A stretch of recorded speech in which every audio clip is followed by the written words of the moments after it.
Welcome to this week's Lucia Capital Group Weekly video. The creation of the Roth IRA back in 1998 gave us an entirely new financial planning tool. If you don't know how the Roth IRA works, it goes like this. You put money into a Roth account on a post-tax basis, and if you follow the rules properly, any gains you may realize from the investments in that account can be withdrawn tax-free. Now, I don't know about you, but I love it when anything is tax-free. Now, of course, I did say there are rules, and you do have to follow them. Roth IRAs have certain stipulations associated with them to make sure their tax-favored status isn't abused. In particular, you need to know about two different 5-year rules that are attached to Roth IRAs so you don't get hit with any tax penalties. The first 5-year rule applies to the earnings in the Roth IRA, and the rule determines whether the gains in the account will be tax-free or not. The second rule applies to a Roth conversion, and that determines whether you can access your converted principal penalty-free. Now, here are the quick facts for you. Regarding the first 5-year rule, in order for you to get the earnings in the Roth on a tax-free basis, 5 tax years must pass from when you first contributed to any Roth IRA you own.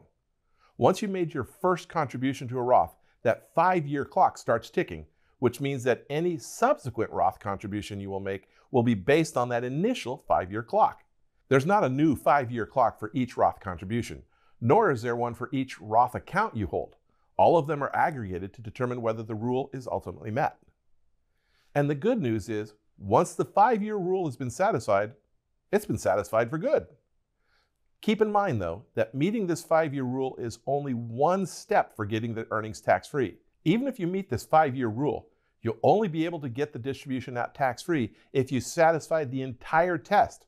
That is, it's been 5 years and you're at least 59.5 years old, or through death, disability, or allowed under the first-time homebuyer rules. If both sides of that rule aren't satisfied, the distribution of earnings could be subject to ordinary income tax and even a 10% pre-age 59.5 penalty tax.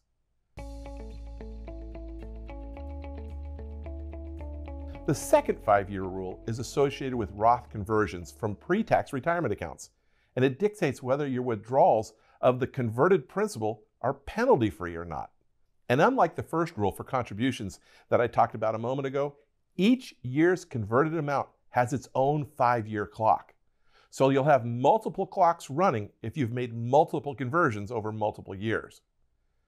If you haven't met the previous 5-year rule and 59.5 death disability rules, distributions will come out on what's called a first in, first out basis.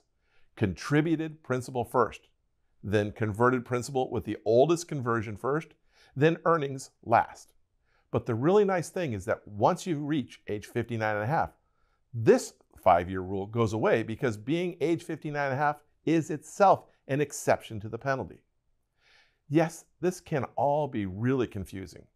And even though Roth IRAs are often useful savings tools for some people, if you're not aware of the rules, your tax-free investment could wind up costing you both taxes and penalties.